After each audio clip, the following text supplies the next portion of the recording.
تپتی ہوئی دھوپ میں وہ پیدل ہی گھر واپس آئی کیونکہ کالج سے باہر نکلنے پر اسے مہنور کہیں دکھائی نہیں دی تو مجبوراً اسے کافی دیر انتظار کرنے کے بعد پیدل ہی گھر کی طرف جانا پڑا۔ سفید رنگت میں گلابیاں گھل چکی تھیں، اس کا چہرہ سرخ ہو چکا تھا کیونکہ دھوپ اور گرمی بہت زیادہ تھی، اور اس نے معمول کے مطابق چادر بھی لے رکھی تھی۔ یہ پہلی مرتبہ تھا جب اسے خود پیدل گھر آنا پڑا، اور یہ اس کے لیے کسی اذیت سے کم نہیں تھا۔ وہ پورا راستہ ہی خوف و ہراس کا شکار رہی، سر جھکا کر وہ پیدل چلتی اور پھر مڑ کر مہنور کا انتظار کر لیتی، لیکن وہ تو اس بات پر حیرت زدہ تھی کہ آخر مہنور گئی کہاں۔ اسے اس کی فکر بھی لاحق تھی اور تائی کا خوف بھی۔ بلاخر 2 گھنٹے پیدل چلنے کے بعد وہ گھر پہنچ چکی تھی، پسینے سے شرابور، سارا جسم سرخ رنگت، گھبرائی ہوئی۔ اس نے دعا کی تھی کہ خدا کرے تائی کا موڈ خوشگوار ہو اور اسے تھوڑی دیر آرام کرنے کے لیے وقت مل جائے، لیکن وہ یہ نہیں جانتی تھی کہ گھر جانے پر کون سی قیامت اس کی منتظر ہے، وہ جس کے بارے میں وہ جانتی بھی نہیں تھی، اور اسے بے جرم کٹہرے میں لا کر کھڑا کر دیا جائے گا۔ وہ فوراً کچن میں داخل ہوئی اور سب سے پہلے اوڑھی ہوئی چادر کو اتار کر اس نے پانی کا گلاس منہ کو لگایا۔ 2 گلاس پانی پینے کے بعد اس کی طبیعت کچھ بحال ہوئی، اور عین اسی وقت تائی جو کچن میں داخل ہوئی اور اسے وہاں دیکھ کر حواس باختہ ہو کر اس کی جانب بڑھی۔ تو تم آ گئی مہارانی، میں صبح سے تمہارا انتظار کر رہی ہوں، بتاؤ میرے کنگن کہاں ہیں؟ اس کے تو سر پر قیامت ٹوٹ پڑی تھی۔ کون سے کنگن تائی؟ وہ جو پہلے ہی گھبرائے ہوئے چہرے کے ساتھ کھڑی تھی، تائی کی بات سن کر مزید گھبرا گئی۔ آپ کس بارے میں بات کر رہی ہیں؟ میں نہیں جانتی آپ کے کنگن کے بارے میں، قسم لے لیں تائی۔ اسے گھسیٹتے ہوئے باہر لے آئی۔ میں صبح سے تمہارا انتظار کر رہی ہوں، یہ تو شکر ہے کہ مجھے اپنی الماری کا لاک کھلا ہوا نظر آیا اور میں نے جانچ پڑتال کر لی، ورنہ اگر بات پرانی ہو جاتی تو تم نے تو صاف مکر جانا تھا۔ اس کے تایا ابا بھی گھر پر موجود تھے اور وہ بھی پریشانی کا شکار نظر آ رہے تھے۔ تایا ابا، میں قسم کھاتی ہوں میں نے کچھ نہیں دیکھا، میں تو تائی کے کمرے میں صرف صفائی کرنے گئی تھی، وہ بھی کل۔ میں نے ان کی الماری کو ہاتھ تک نہیں لگایا۔ وہ بے ساختہ رو رہی تھی، بڑی شدت کے ساتھ، لیکن اس 20 سالہ روتی ہوئی لڑکی پر کسی کو رحم نہیں آیا۔ تائی نے تایا کے سامنے ہی اسے بری طرح مارنا شروع کر دیا اور وہ گڑگڑا کر منتیں کرتی رہی۔ شام تک کا وقت ہے تمہارے پاس، مجھے شام سے پہلے میرے کنگن چاہیے، ہر حال میں، ورنہ یہیں پڑے پڑے بھوکی مر جاؤ گی اور میں تمہیں ایک نوالا نہیں دوں گی۔ کنگن تو میں تمہارے حلق سے نکال لوں گی بی بی، میری مرحومہ ماں کی نشانی تھے وہ، اور میری مہنور کی امانت۔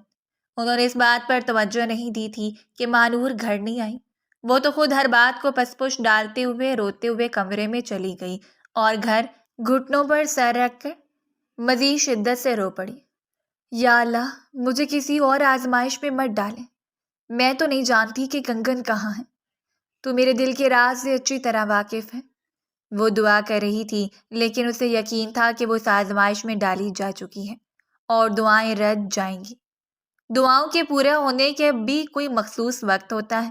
بعض اوقات ہم دعائیں کرتے رہتے ہیں، مگر جو کچھ بھی کاتب تقدیر نے لکھا ہو وہ ہمارے ساتھ ہو کر رہتا ہے، اور اس کے ساتھ بھی ایسا ہی ہوا تھا۔ تایابا تو گھر سے چلے گئے کیونکہ وہ رات کسی بنگلے پر چوکیداری کے فرائض سر انجام دیتے تھے، لیکن اس پر مصیبت ٹوٹ پڑی۔ مانور شام سے ذرا پہلے ہی گھر واپس آئی تھی اور اسے تائی کے زبانی ہی علم ہوا کہ مانور نے اکیڈمی جوائن کر لی ہے، سو آج کے بعد کالج سے سیدھا اکیڈمی جائے گی۔ مانور عمر میں اس سے 2 سال بڑی تھی اور کالج میں بھی درجے کے لحاظ سے اس سے بڑھ کر تھی، اور ویسے بھی وہ تائی کی اکلوتی اور لاڈلی بیٹی تھی، سو اس پر حرف آنا ناممکن تھا۔ لیکن تائی اپنی بات پر قائم رہی اور گھر آتے ہی مانور کو بھی بتا دیا تھا۔ وہ چپ چاپ ایک تنفر بھری نظر اس پر ڈال کر اپنے کمرے میں چلی گئی۔ تائی نے تو اس کا جینا محال کر دیا تھا، بھوک سے اس کا دم گھٹنے لگا تھا، لیکن اسے پورا دن ایک نوالا نہیں دیا گیا، حالانکہ وہ کنگن کے بارے میں کچھ نہیں جانتی تھی۔ لیکن تائی کتنی ہی دیر سینہ پیٹ کر روتی رہی، ان کی الماری سے کسی نے کنگن نکال لیے تھے۔ ٹوٹے ہوئے لاک سے جب انہیں شک ہوا اور انہوں نے جانچ پڑتال کی تو کنگن کمرے میں موجود نہیں تھے۔ وہ خود بھی حیران پریشان تھی۔ کمرے کی صفائی وہی کیا کرتی تھی، لیکن آخر وہ کنگن گئے کہاں؟ وہ شام بھی کچن میں گئی اور تائی سے منت سماجت کی تھی کہ اسے کھانے کے لیے ایک روٹی دے دی جائے، کیونکہ ناشتے میں بھی اس نے بس 1 کپ چائے پی تھی اور اب اس کا بھوک سے برا حال تھا۔ اس کے پاس اتنے وافر مقدار میں رقم نہیں ہوتی تھی کہ وہ کالج سے کچھ لے کر کھاتی۔ مہینے 2 مہینے بعد اگر تایا ابا اسے کچھ رقم دے بھی دیتے تو وہ بھی تائی کی نظر ہو جاتی۔ تائی نے اسے پاؤں کی ٹھوکر مار کر زمین پر گرا دیا۔ خبردار اگر میرے سامنے معصوم بننے کا ناٹک کیا۔ میں اچھی طرح جانتی ہوں میرے کنگن تمہارے پیٹ میں ہے۔ میری بھولی بھالی بچی تو کبھی میرے کمرے میں نہیں گئی، نہ ہی وہ اس طرح کی حرکتوں سے واقف ہے۔ تائی کے ساتھ اس کا خونی رشتہ نہیں تھا، لیکن اس کے تایا اقبال صاحب کے ساتھ اس کا خونی رشتہ تھا۔ لیکن اس نے بھی اس معصوم سی لڑکی کی التجاؤں پر غور نہیں کیا تھا۔ وہ کمرے میں آ گئی جب مہنور اپنے موبائل پر کسی سے بات کر رہی تھی۔ اس کا روز کا یہی شیڈول تھا۔ وہ رات بھر باتوں میں مصروف رہتی۔ اس کی آواز اتنی آہستہ ہوتی کہ وہ چاہنے کے باوجود نہیں سن پاتی، اور ویسے بھی اسے یوں لگتا تھا جیسے مہنور اسے اپنے کمرے میں سونے دیتی ہے تو اس کی بھی خاص وجہ یہی ہے کہ وہ باہر سے آنے جانے والوں پر نظر رکھے۔ مہنور نے اسے یہی کہہ رکھا تھا کہ وہ اپنی دوست کو کال کرنے کے بعد اسے اپنی پڑھائی کے بارے میں ڈسکس کرتی ہے۔ اس معصوم سی بھولی بھالی لڑکی کو ان کی باتوں سے فرق بھی نہیں پڑتا تھا۔ اسے تو بس یہاں رہنے کے لیے ٹھکانا چاہیے تھا، جو کہ اسے ایک محفوظ پناہ گاہ کے طور پر عزیز تھا، اور وہ ہر ایک ظلم و ستم کے باوجود وہاں گزارا کر رہی تھی۔ یہ رات کے 12 بجے کا وقت تھا جب مہنور نے فون سے سر اٹھا کر اسے دیکھا اور اسے سسکتا ہوا پا کر ایک نظر اس پر ڈالی۔ اگر اماں کے کنگن تم نے اٹھائے ہیں تو دے کیوں نہیں دیتی؟ اس کا لہجہ عجیب سا تھا۔ جب اس نے نفی میں سر ہلاتے ہوئے مہنور کے چہرے کو دیکھا، میں قسم کھاتی ہوں میں نے تائی کے کنگن نہیں دیکھے۔ آپ بھی جانتی ہیں میں چوری نہیں کر سکتی۔ مہنور چپ چاپ اٹھی اور کچھ دیر کے لیے باہر چلی گئی۔ وہ واپس آئی تو اس کے ہاتھ میں کھانا تھا۔ کھانے کی ٹرے کو دیکھ کر وہ چمکتی ہوئی آنکھوں سے مہنور کو دیکھتی رہی اور پھر اس پر تائی کا خوف غالب آ گیا۔ اسے کھا لو، امی کو کچھ پتہ نہیں چلے گا، میں لائی ہوں تمہارے لیے۔ زندگی میں پہلی بار مہنور نے اس کے ساتھ اتنا نرم رویہ اختیار کیا تھا۔ دیکھو، صبح میری ایک فرینڈ کی شادی ہے، کیا تم میرے ساتھ چلو گی؟ اس نے لقمہ حلق سے اتارتے ہوئے مہنور کے چہرے کی جانب دیکھا تو وہ بے پناہ خوش ہو رہی تھی کہ اس کی تایا زاد نے اس پر کرم نوازی کی، ورنہ آج تک جس طرح وہ تائی کی مغروری کا شکار تھی، اس طرح مہنور بھی اسے اپنے جوتے کی نوک پر رکھتی۔ مہنور آپی، لیکن میں تو آپ کے ساتھ کالج جاؤں گی۔ ہاں، یہاں سے تم کالج کے لیے جائیں گے، لیکن پھر راستے میں ہی تم میرے ساتھ دوست کی شادی اٹینڈ کرنے جاؤ گی، پکا نا؟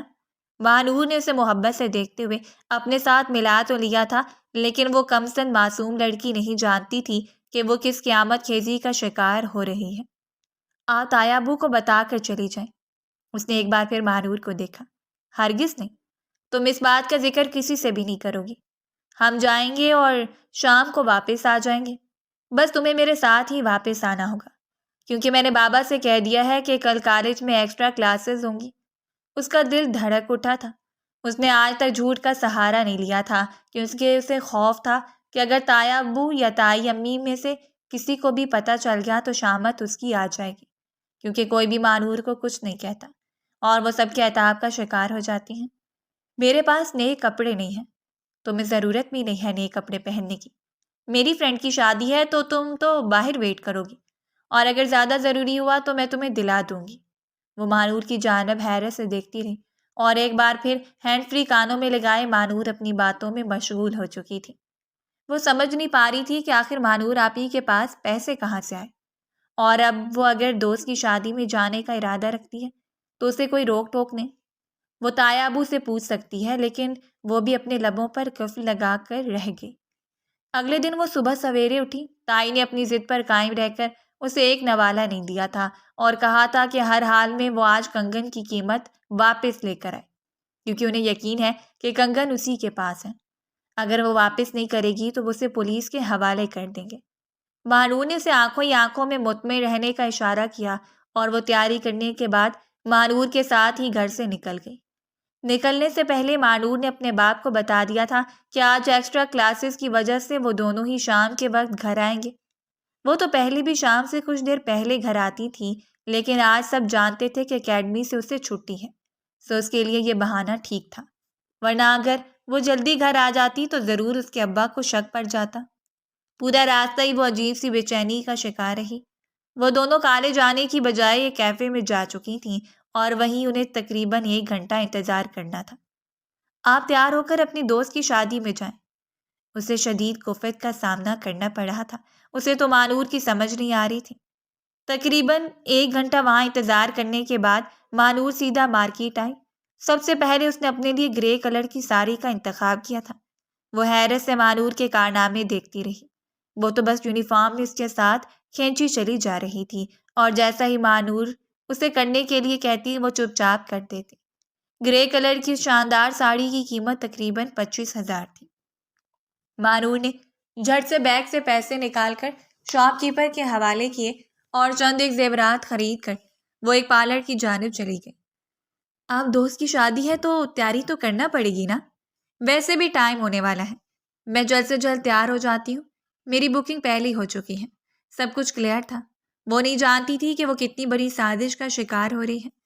مانور اسے ایک ایسی سازش کا شکار کر رہی تھی جس کے بارے میں اس نے سوچا بھی نہیں تھا۔ وہ نہیں سوچ سکتی تھی کہ حالات آج اس قدر مختلف ہو جائیں گے۔ وہ بس آنکھوں پر چشمہ چڑھائے حیرت سے مانور کے کارنامے دیکھتی رہی۔ آج تک تائی امی نے اسے باہر نہیں نکلنے دیا تھا۔ یہ اس کے لیے پہلا موقع تھا، سو وہ چادر کو لپیٹے گمسم وہیں اس کا انتظار کرتی رہی۔ مانور جس وقت سیلون سے فری ہوئی تھی وہ تو مانور کے سراپے کو ہی دیکھتی رہ گئی۔ بے باک سی ساڑی جس میں اس کے بازو اور کمر عیاں تھے۔ اس نے بے اختیار ہی دہلتے ہوئے اپنے منہ پر ہاتھ رکھ لیا۔ مانور آپی، اگر تایا ابو نے آپ کو دیکھ لیا تو؟ جبکہ مانور نے ایک مسکراتی ہوئی نظر اس پر ڈالی تھی۔ اس روز وہ بے پناہ خوش تھی، اتنی خوش کہ آج سے پہلے اس نے مانور کو اتنا خوش نہیں دیکھا تھا۔ ساڑی میں اس کا بھرپور سراپا نکھر کر سامنے آ گیا۔ بڑے بڑے سے نشیب و فراز، خوبصورتی سے کیا گیا میک اپ اور بالوں میں ڈالے ہوئے کرل۔ آپ بہت خوبصورت لگ رہی ہیں، لیکن اس کی نظر بار بار بھٹک کر مانور کی کمر پر جا رہی تھی جو اسے خاصی عجیب لگ رہی تھی۔ باہر آ کر مانور نے کال کی اور کچھ ہی دیر کے بعد انہیں ایک گاڑی لینے کے لیے آ گئی۔ کیا آپ اس گاڑی پر جائیں گی؟ بڑی سی شاندار گاڑی کو دیکھتے ہوئے وہ حیرت کا شکار تھی جب مانور نے نرمی سے اس کا ہاتھ تھام لیا۔ آپ نہیں، ہم جا رہی ہیں۔ ہم شام سے پہلے واپس آ جائیں گے، لیکن تم نے اپنی زبان کو بند رکھنا ہے۔ گاڑی ایک شاندار ہوٹل کے سامنے آ کر رک گئی اور وہ ہوٹل کو دیکھتی رہ گئی۔ مانور آپی، کیا یہاں ہے آپ کی فرینڈ کی شادی؟ اتنے شاندار ہوٹل کو اس نے پہلی مرتبہ دیکھا تھا۔ مانور پر اعتماد طریقے سے آگے آگے چلتی جا رہی تھی جبکہ وہ بیگ اور شال کو اپنے وجود پر لپیٹے، بیگ کو تھامے کپ کپاتے وجود کو سنبھالے اس کے پیچھے قدم اٹھا رہی تھی۔ اس کا بالکل دل نہیں چاہ رہا تھا۔ اس کا دل چاہ رہا تھا کہ وہ یہیں سے واپس پلٹ جائے اور گھر چلی جائے۔ اسے شدید خوف کا سامنا کرنا پڑ رہا تھا جب مانور ہوٹل کے ایک دروازے کے سامنے رک گئی اور اس نے کچھ دیر کسی کا انتظار کیا تھا۔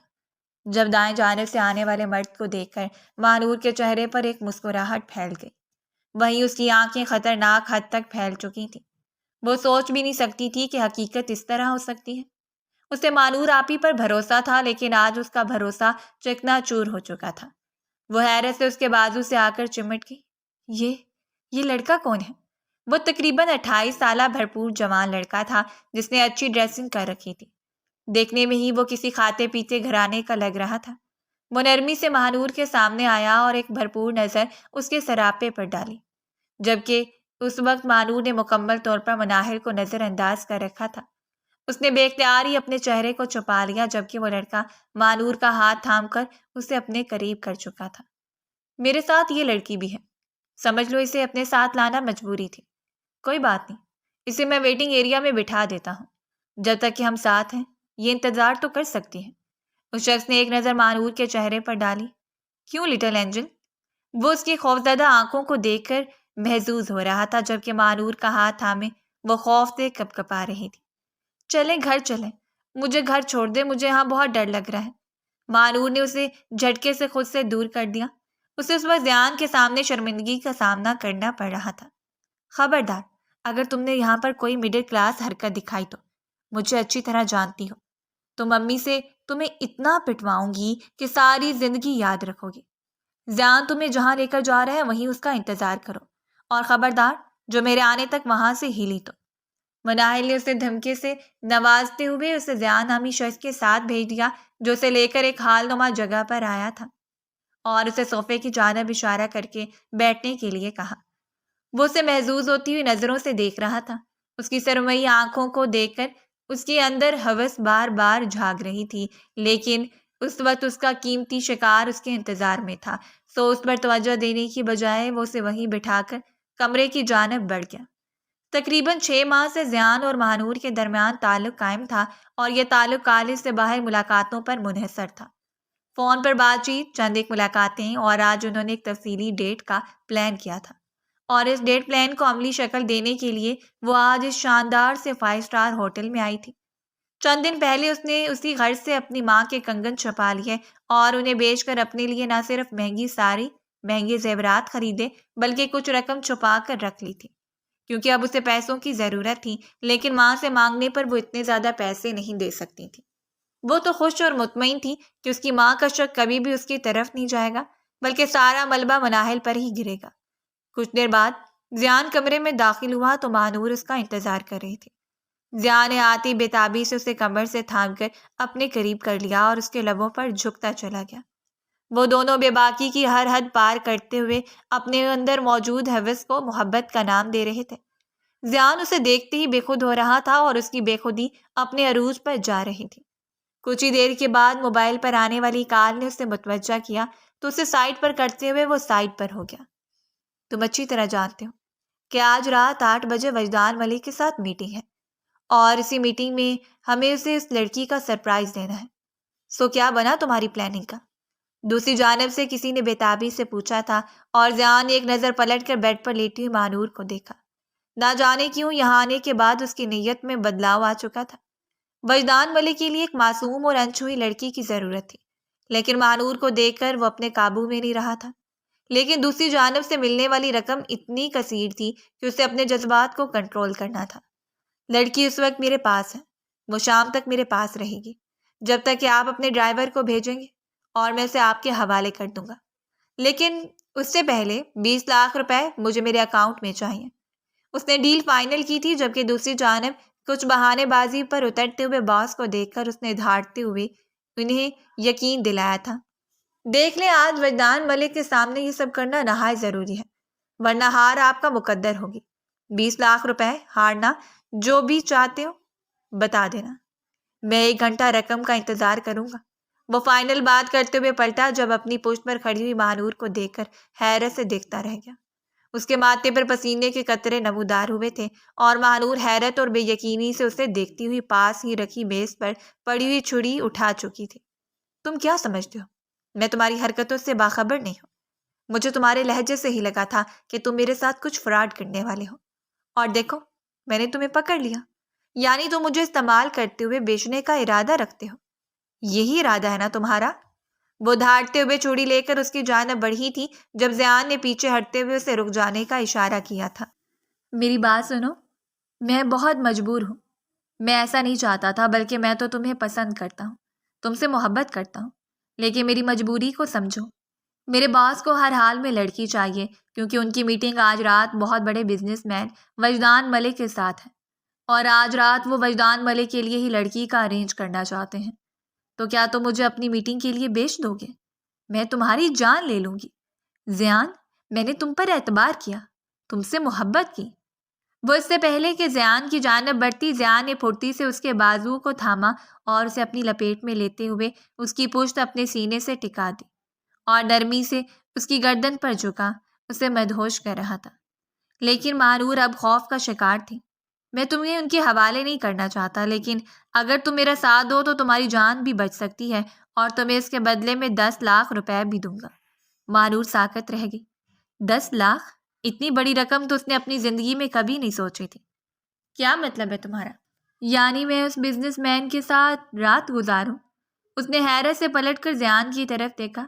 نہیں، انہیں صرف 1 رات کے لیے لڑکی نہیں چاہیے، ایسی لڑکی چاہیے جو اسے بطور تحفہ فراہم کر دی جائے، اس کے بعد وجدان ملک ایک رات گزار کر اسے چھوڑ دے۔ یہ مستقل طور پر اس کے پاس رکھے، یہ اس کا معاملہ ہوگا، لیکن ہم اسے لڑکی بطور تحفہ فراہم کرنا چاہتے ہیں۔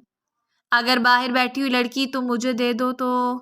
اور مانو نے حیرت سے زیان کا چہرہ دیکھا تھا۔ یہ کیا کہہ رہے ہو تم زیان؟ وہ بے اختیار ہی 2 قدم پیچھے ہٹی، لیکن زیان نے اس کے بازوؤں کو تھام کر اسے اپنی لپیٹ میں لے لیا تھا۔ میں تم سے بہت محبت کرتا ہوں۔ میں نے تمہیں چاہے جس مقصد کے لیے استعمال کرنا چاہا، لیکن میرے دل میں تمہاری محبت موجود ہے۔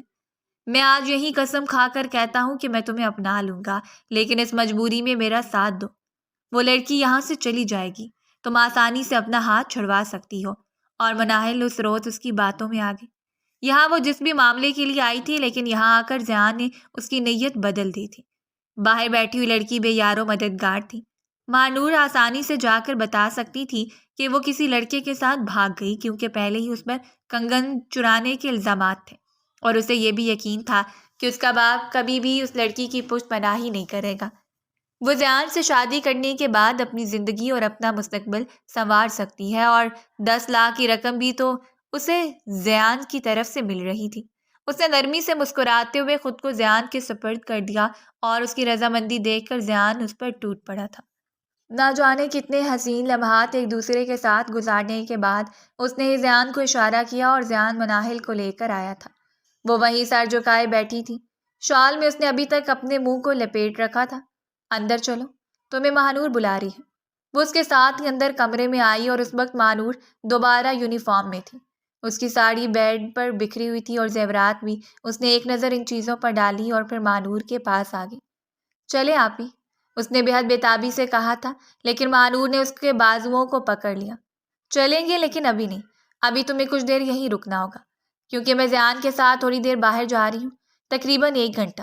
اسی کمرے میں انتظار کرو، اور اس کے بعد گھر چلیں گے۔ ویسے بھی ابھی گھر جانے میں کافی ٹائم رہتا ہے۔ اس روز نرمی سے اسے بہلا کر وہ اپنے جال میں پھنساتے ہوئے وہاں سے نکل کر چلی گئی، جبکہ زیان بھی اس کے ساتھ ہی گیا تھا۔ نہ جانے کتنا وقت بیت گیا، 1 سے 2 گھنٹے، 2 سے 3، اور پھر شام ہونے کو آئی تھی۔ وہ بے چینی سے اسی کمرے میں ٹہلتی رہی۔ جب شام کے قریب ہی زیان اکیلا اس کمرے میں داخل ہوا۔ وہ تو اسے دیکھ کر ہی پتھر کی ہو چکی تھی۔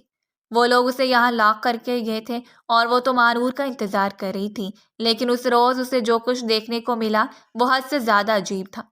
زیان اسے وہاں سے گھسیٹتا ہوا گاڑی میں لے کر آیا، اور پھر ایک فلیٹ میں۔ وہاں پہلے سے ہی 2 لوگ موجود تھے۔ مناہل کا چیخ چیخ کر برا حال تھا، اور اس کی چیخو پکار کو دیکھتے ہوئے زیان نے اس کے منہ پر کپڑا باندھ دیا تھا۔ مناہل کا دل لرز رہا تھا۔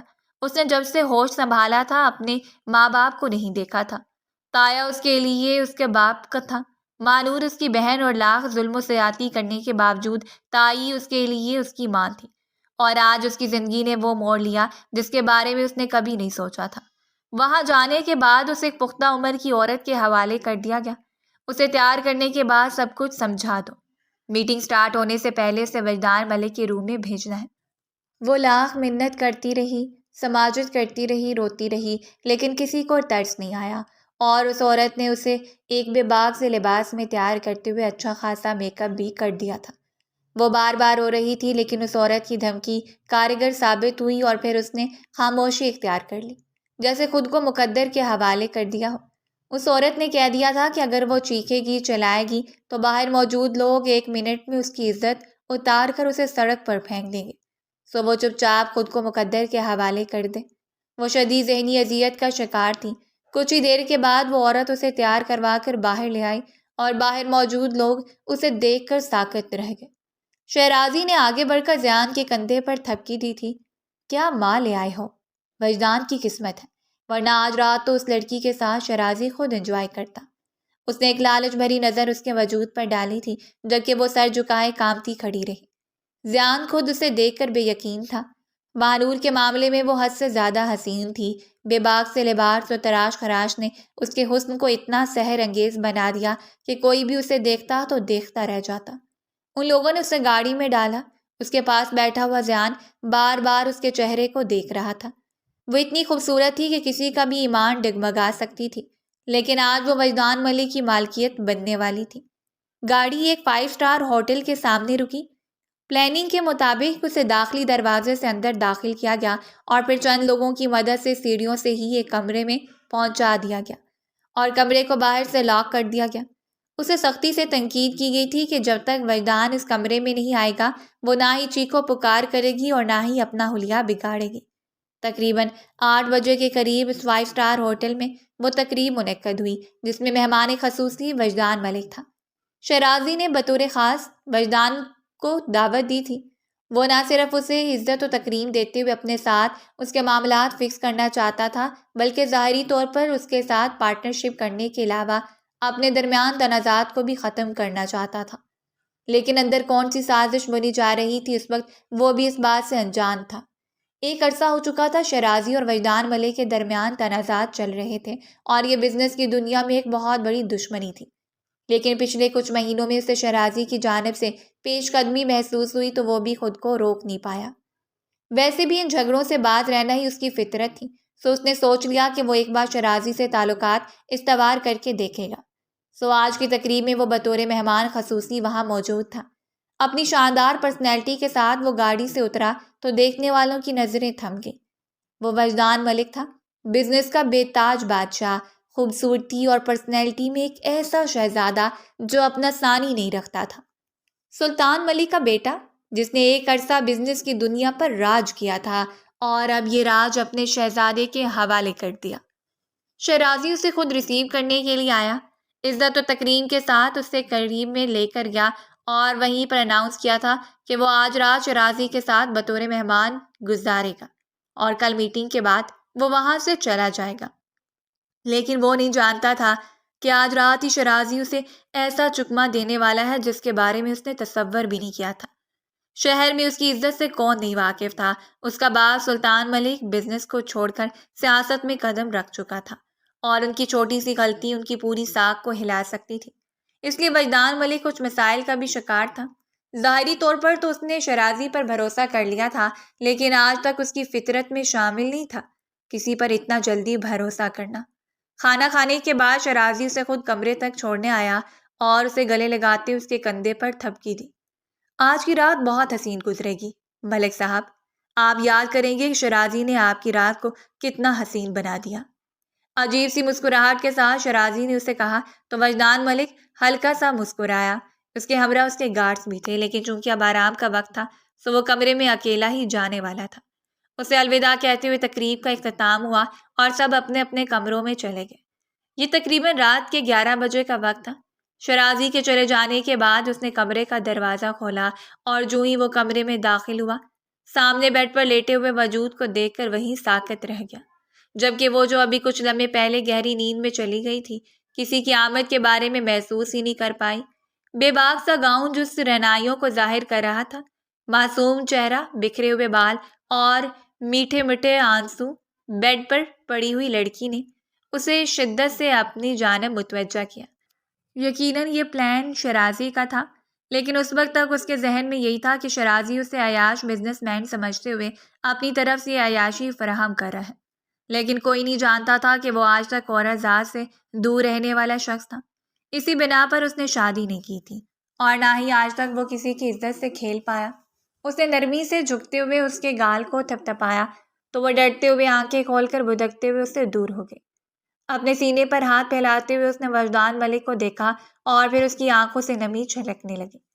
معصوم چہرہ، ڈری ہوئی آنکھیں، کپکپاتے گلابی لب اور لمبے خوبصورت بال، وہ حسن کا مجسمہ تھی۔ وجدان ملک اس کے قریب ہی بیٹھ گیا۔ یہاں موجود ہونے کے بعد رونے کا کوئی جواز نہیں بنتا۔ اسے اس وقت اس معصوم چہرے سے نفرت ہو رہی تھی جو روتے ہوئے خاصی چالاکی کا مظاہرہ کر رہی تھی۔ اسے لگا کہ یہ لڑکی دل بہلانے کا سامان ہے جو چند پیسوں کی خاطر یہاں تک پہنچ گئی۔ اس کے لباس پر ایک نظر ڈال کر وجدان نے رخ پھیر لیا۔ شرم آنی چاہیے تم جیسی لڑکیوں کو، چند پیسوں کی خاطر کسی کے بستر کی بھی زینت بن جاتی ہو۔ اس کے الفاظ نہیں تھے، کوئی زہر تھا اور پھر وجدان نے سختی سے اسے گھسیٹتے ہوئے اپنے قریب کر لیا۔ کیا رکھا ہے ان چند لمحات میں؟ تھوڑی سی مدہوشی کے علاوہ؟ اور ان چند لمحات اور چند روپے کے لیے عزت کا سودا؟ اب خوف اور رونا دھونا کس کام کا؟ اب تو تم میری دسترس میں آ چکی ہو۔ وہ حد سے زیادہ وجدان کے قریب تھی، اتنا قریب کہ وجدان کی تپش دیتی ہوئی سانسیں اس کی گردن سے ٹکرا رہی تھی۔ پورا دن ہی وہ اسی ہلچل کا شکار رہی۔ ذہنی اذیت، بھوک، پیاس، عجیب سا تشدد اور پریشانی، اور اب اس اجنبی شخص کی باتیں۔ اس سے پہلے کہ وجدان اسے مزید خوفزدہ کرتا، جب وہ وجدان کے بازوؤں میں ہی جھول گئی۔ لڑکی، اپنی آنکھیں کھولو۔ وجدان نے اس کے گال کو تھپتھپا کر اسے ہوش میں لانے کی کوشش کی تھی، اور پھر پاس پڑے ہوئے گلاس سے پانی اس کے چہرے پر انڈیلا، لیکن وہ ہوش میں نہیں آئی تھی۔ اس کے تو ہاتھ پاؤں ہی پھول گئے تھے۔ جلدی سے اپنا کوٹ اتارتے ہوئے اسے پہنا کر اس نے اس کے وجود کو چھپایا تھا، اور پھر اسے بازوؤں میں اٹھا لیا۔ اس کا دل چاہا کہ ڈرائیور کو کال کرے، لیکن وہ اس وقت کسی کو ڈسٹرب نہیں کرنا چاہتا تھا، اور ویسے بھی یہ حادثہ اس کے ساتھ پہلی بار پیش آیا تھا۔ وہ نہیں جانتا تھا کہ اس لڑکی کو کیا ہوا ہے۔ جلدی سے سیڑھیاں اتر کر وہ اسے بازوؤں میں اٹھاتا ہوا گاڑی تک لایا، اور پھر گاڑی میں ڈال کر سیدھا ہاسپٹل لے کر چلا گیا۔ رات کے اس پہر اسے ہاسپٹل میں ایڈمٹ کروا کر وہ بے چینی سے راہداری کے چکر کاٹ رہا تھا، جب کافی دیر کے بعد ڈاکٹر اسے اپنی جانب آتا ہوا دکھائی دیا۔ لڑکی کافی خوف کا شکار ہے، اسی وجہ سے اس کا بلڈ پریشر خطرناک حد تک لو ہے۔ میرے خیال میں انہیں رات یہی رکھنا پڑے گا، پیشہ ورانہ انداز میں کہہ کر ڈاکٹر وہاں سے رخصت ہو گیا، جبکہ وہ وہیں کرسی پر ٹک گیا۔ وہ سارا دن خوف کا شکار رہی، تو کیا وہ وہاں زبردستی لائی گئی تھی؟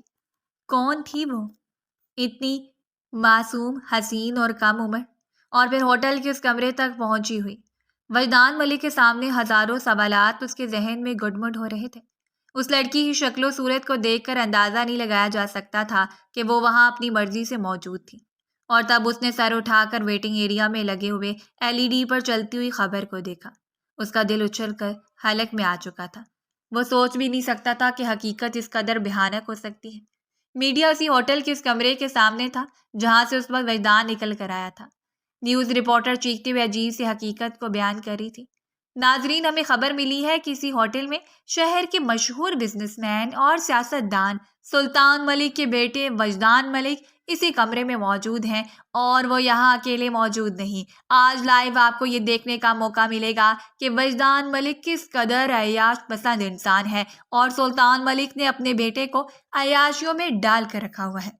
پولیس بھی ساتھ تھی، یعنی وہ لوگ ریڈ کا ارادہ رکھتے تھے۔ کوئی مخبری کر چکا تھا کہ اس کمرے میں وہ کسی لڑکی کے ساتھ موجود ہے۔ اس کمرے سے نکلتے ہوئے بھی اسے تقریباً 1.5 گھنٹہ ہو چکا تھا، اور یقیناً کسی نے پرفیکٹ ٹائمنگ پر خبر دی تھی، یعنی اس وقت جب وہ مکمل طور پر مدہوشی کے عالم میں ہو۔ اس لڑکی کے ساتھ عین اس وقت میڈیا اس کمرے میں جائے گا، اور وجدان کا چہرہ لوگوں کے سامنے بے نقاب ہو جائے گا۔ وہ حیرت اور بے یقینی سے LED کو دیکھتا رہا جب نیوز رپورٹر نے کمرے کا دروازہ کھولا اور کمرے کا خالی منظر کیمرے میں ریکارڈ ہوا۔ ناظرین، یہاں پر کوئی موجود نہیں ہے، تو کیا وجدان ملک یہاں سے بھاگ چکے ہیں، یا یہ خبر جھوٹی تھی؟ آج وجدان ملک شیرازی گروپ آف انڈسٹری کا مالک شیرازی صاحب کے ساتھ اسی ہوٹل میں موجود تھے، اور آج ان کا یہی اسٹے کرنے کا ارادہ تھا۔ لیکن اب یہ کس قدر عجیب بات ہے کہ وہ اپنے روم میں موجود نہیں۔ 1 منٹ سے پہلے اس کے ذہن نے سب کچھ سکین کر لیا تھا۔ شیرازی کی مسکراہٹ، اس کی آنکھوں کی چمک، یقیناً وہ اس لڑکی کو اس کمرے میں بھیج کر اس کے بارے میں مخبری کر چکا تھا۔ غدار شیرازی تھا، اور اسے اس بات کا 100% یقین تھا۔ اسے بری طرح پھنسایا گیا، لیکن عین موقع پر وہ وہاں سے نکل آیا، اور آج اس کی عزت محفوظ تھی۔ اس نے پلٹ کر مسکراہٹ سے شیشے کے پار لیٹی ہوئی بے سود لڑکی کو دیکھا، اور پھر سرگوشی میں مخاطب ہوا تھا، لکی گرل، آج اس کی وجہ سے وہ خود بھی بچ گیا۔ شیرازی سے تو وہ نبٹ لیتا، لیکن اس وقت اسے اس لڑکی کی فکر تھی۔ صبح تک وہ ہوش میں واپس آ گئی۔ وجدان ساری رات ہاسپٹل میں ہی رہا۔ سلطان ملک نے اسے کال کی تھی، شاید وہ بھی اس خبر کو لے کر پریشان تھے، لیکن اس نے اپنے بابا کو تسلی دیتے ہوئے کہا کہ وہ وہاں موجود نہیں ہے، اور یہ خبر سراسر جھوٹی ہے۔ ڈاکٹر نے اسے کمرے میں شفٹ کر دیا اور اسے ملاقات کرنے کے لیے گیا تھا۔ اس وقت وہ ہوش میں تھی، لیکن کافی کمزور لگ رہی تھی۔ اس کے زرد چہرے کو دیکھ کر وجدان ملک قدم بڑھا کر اس کے قریب چلا گیا۔ اس کی طبیعت کے پیش نظر وہ کسی بھی بات کو دہرانا نہیں چاہتا تھا۔ وجدان ملک کو اپنے سامنے دیکھ کر وہ ایک بار پھر خوف کا شکار ہوئی، لیکن اس سے پہلے ہی وجدان نے نرمی سے اس کے ہاتھ پر ہاتھ رکھا تھا۔ ریلیکس ہو جاؤ، میں تمہیں کچھ نہیں کہوں گا، تم بالکل محفوظ ہو۔ وہ اس کے پاس زیادہ دیر رکنا نہیں چاہتا تھا، سو چپ چاپ واپس پلٹ گیا۔ شام میں ہی اسے ڈسچارج کر دیا گیا، اور ہمدان ملک اسے لے کر اپنے فلیٹ آ گیا تھا۔ نہ ہی وہ اپنے خوف سے باہر نکل پا رہی تھی اور نہ ہی وہ اس کے متعلق جانتا تھا۔ سو وہ اسے اپنے فلیٹ میں لے کر آیا اور یہاں اسے ملازمہ کے حوالے کر دیا۔ 2 دنوں تک اس کی طبیعت مسلسل خراب رہی، لیکن پھر اچھی توجہ سے وہ کچھ بہتر ہو چکی تھی۔ اس کے دل سے یہ ملال ہرگز نہیں جا رہا تھا کہ اس کے تایا ذات نے اس کے ساتھ اتنا بڑا دھوکہ کیا۔ یہ تو اس کی خوش قسمتی تھی کہ اس روز وجدان ملک کے ہاتھوں سے وہ بچ گئی، لیکن اب اسے یہ خوف کھایا جا رہا تھا کہ نہ جانے اسے یہاں لا کر وہ شخص کیا کرے گا۔ جب بھی وجدان وہاں آتا وہ چپ چاپ کمرے میں چلی جاتی اور خود کو بند کر لیتی۔ سو اس روز وجدان نے اس سے بات کرنے کی کوشش کی تھی۔ کیا تم مجھے بتاؤ گی کہ تم کون ہو؟ تمہارے رشتہ دار اور وہاں تک کیسے پہنچی تم؟ اس کی نظر میں وہ ابھی بھی کوئی بدگماش عورت ہی تھی اور اسی سوچ نے مناہل کو رونے پر مجبور کر دیا۔ میرا کوئی نہیں ہے، میں وہاں تک کیسے پہنچی؟ یہ سب ایک دھوکہ ہے۔ آپ چاہیں تو مجھے کسی دارالمان کے حوالے کر دیں۔ لیکن وہ جانتا تھا کہ دارالمان میں بھی وہ محفوظ نہیں رہے گی۔ وہ دیر تک اس کے حسین چہرے کو دیکھتا رہا۔ 2 ہی دنوں کے اندر اندر اس نے شیرازی سے نمٹ لیا تھا، لیکن اب اس لڑکی کا معاملہ باقی تھا۔ نکاح کرو گی مجھ سے؟ اس روز اس نے اس کے سامنے پیشکش رکھ دی اور وہ سر جھکائے روتی رہی۔ اس کے پاس اور کوئی راستہ نہیں تھا۔ وجدان ملک اس پر ہمدردی کر رہا تھا، حالانکہ وہ حویلی کا امیر زادہ آج تک کسی عورت پر اتنا بھروسہ نہیں کر پایا۔ لیکن اس لڑکی کی بات الگ تھی۔ وہ نہ جانے کیوں اپنی معصومیت سے اس کے دلوں کے تار چھیڑ رہی تھی۔ وہ اتنے دن اس فلیٹ میں رہی، لیکن اس کے باوجود اس نے ایک بار بھی وجدان ملک کی توجہ حاصل نہیں کرنی چاہی تھی، اور یہی وجہ تھی کہ وہ اس کی جانب اٹریکٹ ہو رہا تھا۔ بابا کیا فیصلہ کرتے یا گھر والوں کا کیا ری ایکشن ہوتا، اس بات کی اسے پرواہ نہیں تھی، لیکن اس وقت وہ اس لڑکی کو کسی جائز رشتے کے ساتھ ہی اپنے گھر میں رکھ سکتا تھا۔ تو اس روز مناہل نے اپنی رضامندی دے دی۔ ویسے بھی باہر کی دنیا اور اپنوں کے دھوکوں نے اسے اتنا خوفزدہ کر دیا تھا کہ اس کے پاس اور کوئی راستہ نہیں تھا۔ سو اگلے ہی دن سادگی سے اسی فلیٹ میں وجدان ملک نے چپ چاپ اس کے ساتھ نکاح کر لیا، اور پھر وقت اس خبر کو مخفی رکھا گیا۔ وہ نہیں چاہتا تھا کہ جب تک اس کے متعلق جان نہ لے اس کا ذکر کسی سے بھی کرے۔ چند قریبی دوستوں کے درمیان ہی اس نے قاضی صاحب کو بلا کر اسی فلیٹ میں اس سے نکاح کر لیا۔ اسے اس بات سے فرق نہیں پڑتا تھا وجدان ملک کون ہے، اس کا کردار کیسا ہے، اور اس رات وہ اسے ہوٹل روم میں اپنے لیے لانے کے لیے قیمت ادا کر چکا تھا۔ اس کے لیے وجدان ملک ایک ایسا نام تھا جس نے نہ صرف اسے عزت دی، مقام دیا، بلکہ اب اس سے نکاح کر چکا تھا اور اس کے شوہر کے درجے پر فائز تھا۔ اس 20 سال لڑکی نے زندگی میں اتنی آزمائشوں کو دیکھا تھا کہ اب اس کے لیے ایک ایسا سہارا تھا جس سے بچھڑنے کا وہ تصور بھی نہیں کر سکتی تھی۔ اس رات وجدان ملک کمرے میں داخل ہوا تو وہ بیڈ پر ہی اس کی منتظر تھی۔ اس وقت وہ شدید خوف کا شکار تھی۔ ان دھڑکتے ہوئے دل کو سنبھال کر بیٹھی وہ لڑکی نہ جانے کیوں پلکیں تک نہیں اٹھا پا رہی تھی، جبکہ وجدان صوفے پر بیٹھ کر مسلسل اس کے چہرے کا جائزہ لیتا رہا۔ وہ اس رات بے باک لباس میں اس کے کمرے میں موجود تھی۔ وہ شیرازی کے ہاتھ کیسے آئی؟ اس نے اس پیشے کا انتخاب کیوں کیا، اور اس سے پہلے بھی کیا کوئی اس کی زندگی میں آ چکا تھا؟ یہ ایسے سوال تھے جو اس وقت وجدان ملک کے ذہن کو بری طرح جھنجھوڑ رہے تھے، اور پھر وہ قدم قدم چلتا ہوا اس کے سامنے آ کر بیٹھ گیا۔ اس کا حسن ساکت کر دینے والا تھا، اتنا معصوم اور پاکیزہ حسن کہ اس پر شک کرنے کا تصور نہیں کر سکتا تھا۔ اس نے پلکیں اٹھا کر وجدان ملک کے چہرے کو دیکھا اور پھر بھیگی پلکوں کو جھکا لیا تھا۔ میں قسم کھاتی ہوں کہ میری زندگی میں آنے والے پہلے مرد آپ ہیں۔ اس سے پہلے میں نے صرف محرومیوں، محتاجیوں اور آزمائشوں کو دیکھا ہے۔ نہ جانے اس کے لہجے میں ایسا کیا تھا، جب وہ اپنے چہرے پر ہاتھ رکھ کر پھوٹ پھوٹ کر روئی تو وجدان نے سب کچھ بھلا کر اسے خود میں سمیٹ لیا۔ اس نے کچھ بھی نہیں پوچھا تھا۔ سارے شک جاگ کی طرح بیٹھ گئے، سارے سوالات خود بخود حل ہو گئے۔ اس روز وہ جائز طریقے سے اس کے سامنے موجود اس کی بیوی تھی، جسے وہ سراہنا چاہتا تھا، اور وہ سراہتا چلا گیا۔ نرمی سے اس کے لبوں کے اوپر جھک کر اس کی گردن تک آیا اور پھر اس کے بالوں کو آزاد کر دیا۔ خوبصورت بال آبشار کی مانند کمر پر بکھرتے چلے گئے۔ اس کا گھبرانا، شرمانا، اس کی شدتوں پر کام جانا یہ ظاہر کر رہا تھا کہ وہ وجدان ملک کی امانت بن کر رہی ہے، اور اب وہ امانت حقدار کے پاس پہنچ چکی تھی۔ زندگی جیسے ایک کامل درجے پر پہنچ گئی، لیکن وہ یہ نہیں جانتی تھی کہ ابھی کچھ اور باقی تھا۔ وجدان کے ساتھ ایک حسین رات کے اختتام کے ساتھ ایک حسین صبح کا آغاز ہوا۔ وہ بے پناہ خوش تھی۔ وجدان کی زندگی میں آ کر گویا اس نے اس کی بے رونق زندگی کو خوشیوں سے بھر دیا تھا۔ وہ اب حویلی جانے کی بجائے زیادہ تر اسی فلیٹ میں اسٹے کرنے لگا تھا۔ اس نے ابھی تک بابا کو اس کے متعلق نہیں بتایا تھا، لیکن اسے اتنا یقین تھا کہ یہ لڑکی اس کی زندگی میں ساری محرومیوں کا خاتمہ ہے۔ ان کے نکاح کو تقریباً 2 ہفتے گزر چکے تھے اور یہ 2 ہفتے اس کی زندگی میں سب سے خوبصورت پل تھے۔ اس نے وجدان کو بس یہی بتایا تھا کہ اس کے ماں باپ کا بچپن میں انتقال ہو گیا ہے۔ اس کے تایا نے اس کی پرورش کی۔ اس سے زیادہ وجدان نے کچھ بھی نہیں پوچھا تھا۔ اس روز وہ ایک بڑی پارٹی کو اٹینڈ کرنے کے لیے تیار تھا۔ یہ کوئی بزنس پارٹی تھی جہاں شہر کے بڑے بڑے ناموں کو انوائٹ کیا گیا تھا۔ وہ اور سلطان ملک بھی وہاں جانے کا ارادہ رکھتے تھے، سو وہ شام کو ہی تیار ہو کر وہاں سے نکل گیا۔ وہ دروازے تک اس کی پشت کو دیکھتی رہی۔ یہ شخص اس کے لیے معجزہ خداوندی تھا۔ وجدان نے جانے سے پہلے اس کے ماتھے کو اپنے لبوں سے چھوا تھا۔ آج رات حویلی میں ہی رکوں گا، شاید صبح واپسی ہو۔ اور وہ نرمی سے مسکرا دی۔ ملازمہ اس کے پاس ہوتی تھی۔ وجدان سلطان ملک کے ساتھ ہی وہاں پہنچا۔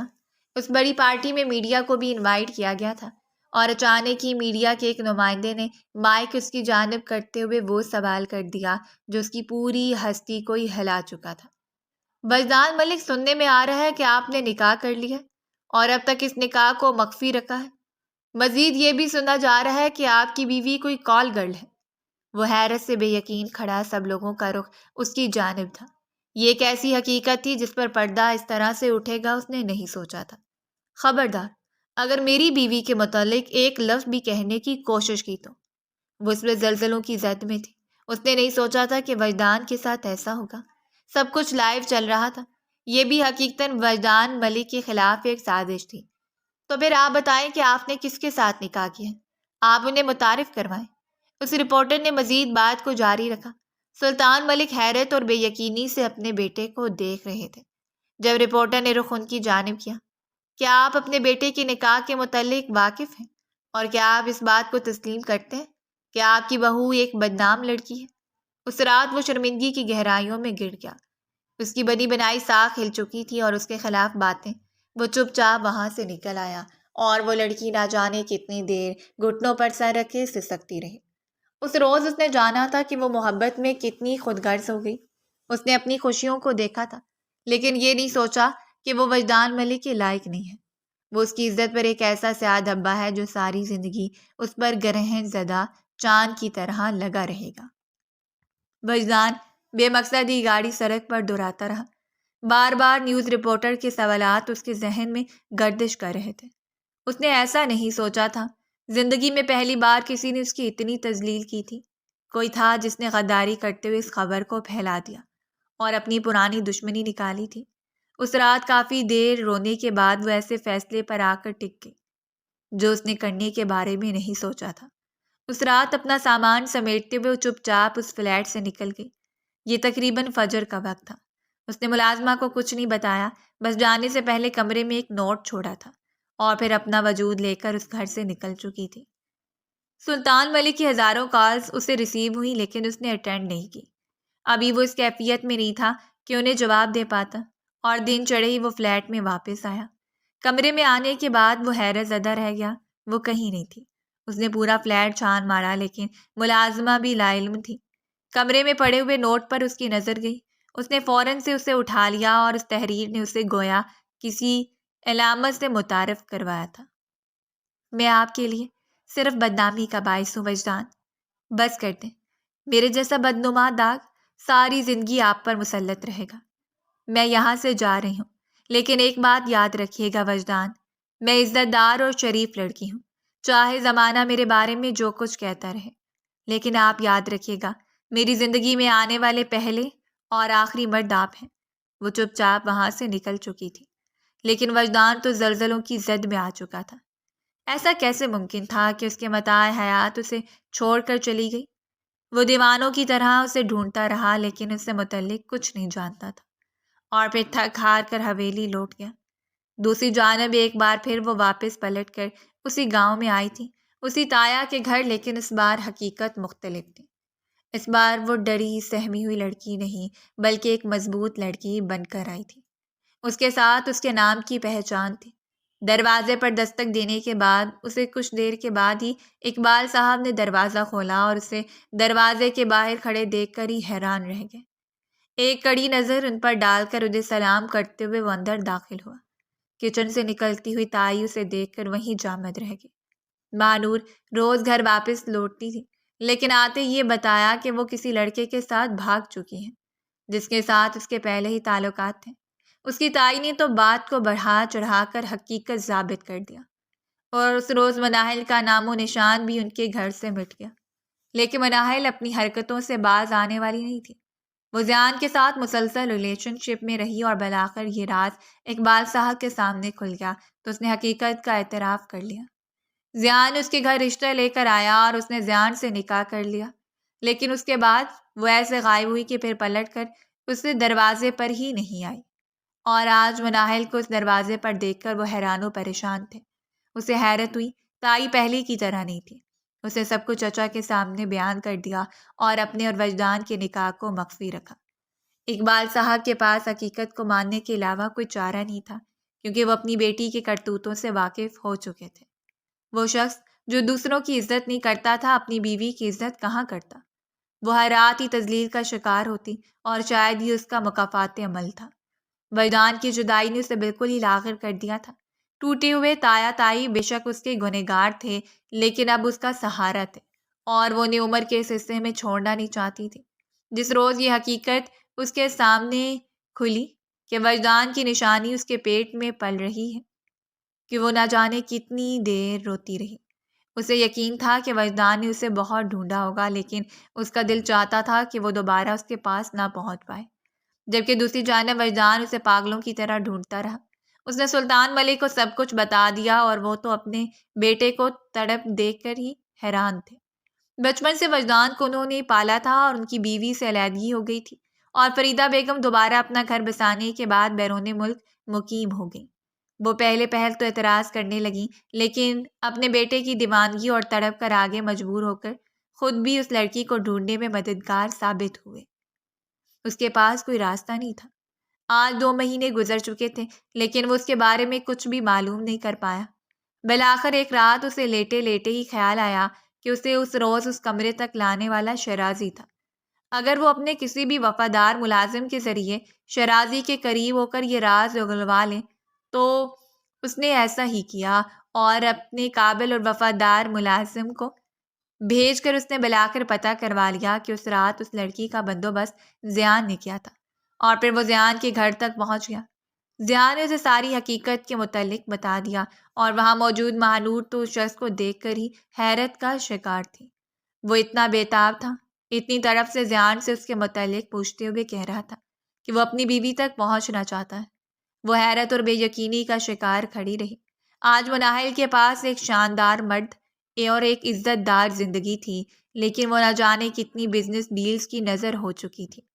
زیان جیسا مرد کوئی قیامت تھی جو اس پر آ کر گزر جاتی، لیکن اب اس کے پاس اور کوئی راستہ نہیں تھا۔ یہ اس کی غلطی کا ازالہ ثابت ہو سکتا تھا۔